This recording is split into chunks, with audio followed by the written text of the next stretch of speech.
What's going on, everybody? Ian here for Cult of Mac.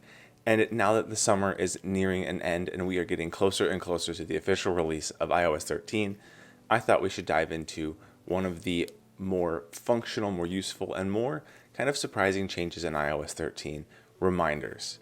Now, in iOS 13, Apple's finally kind of modernizing and revamping reminders to make it more useful, more functional, and a little bit more competitive against a lot of the third-party reminder apps out in the App Store.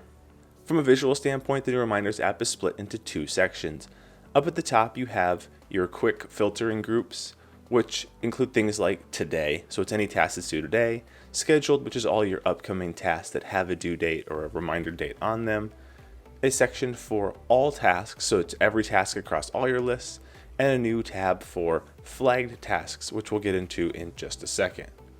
Below that, you have your section for your reminder lists. Now, lists are just as they have been previously, except now you can append a little glyph type icon to each one, so you can add some visual differentiation between your lists.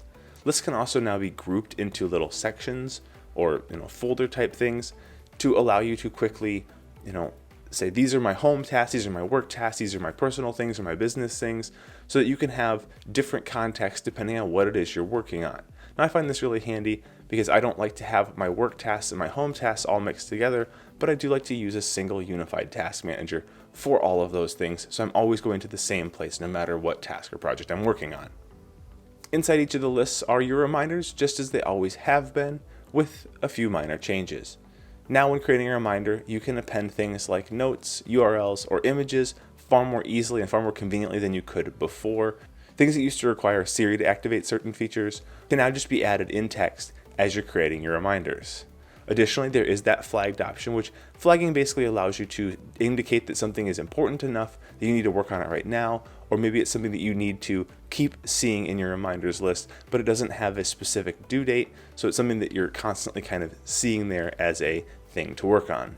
You also have the ability to set when you're reminded about your certain tasks on your reminders list. You can set it for a time like you could before. You can set it for a location like you could before.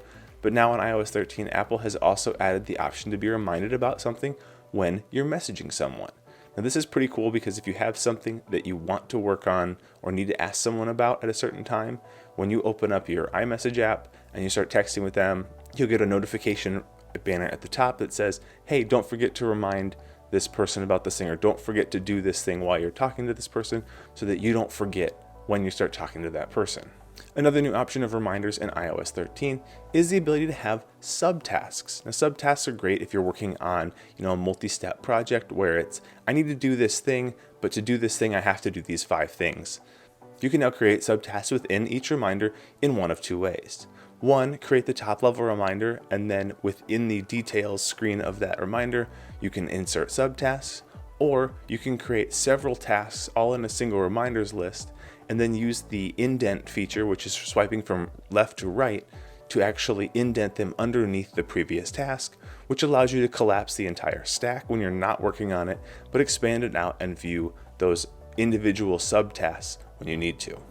This makes reminders much more useful and much more powerful for people seeking a little bit more elaborate task management system than what Reminders has offered in the past. Now, outside of those features, most of Reminders is pretty much unchanged. It still integrates perfectly with Siri. You can still do things like be on a web page or an email and say, remind me about this later, and it will add a reminder and link to that email message or that web page or whatever it is. You can also still use Reminders from your Share extension, just like you could before. Reminders also syncs across iCloud as it has before, with one minor exception in iOS 13. To get iCloud syncing working in iOS 13, you have to upgrade your entire reminders list. Once you upgrade your reminders on one device, all your other devices will need to be upgraded to iOS 13 or macOS Catalina to support a bunch of these new features. So that's Reminders in iOS 13, a solid, much-needed upgrade to Apple's task management system. As somebody who's tried tons of different task managers, trying to find something that has the right balance between simplicity and powerful features, I'm actually pretty stoked for Apple's changes to Reminders and think this might be my Reminders app, my to-do app, my task management app going forward. What do you guys think? Let me know in the comments down below. Give the video a thumbs up if you're excited about the changes coming to Reminders. Make sure you subscribe to the channel and hit the bell so you don't miss any of our upcoming videos. as we near iOS 13's official release and upcoming iPhone 11 models to see just what Apple has in store for us for 2019 and the beginning of 2020. I'm Ian for Cult of Mac. Thanks for watching, and I'll catch you guys in the next one.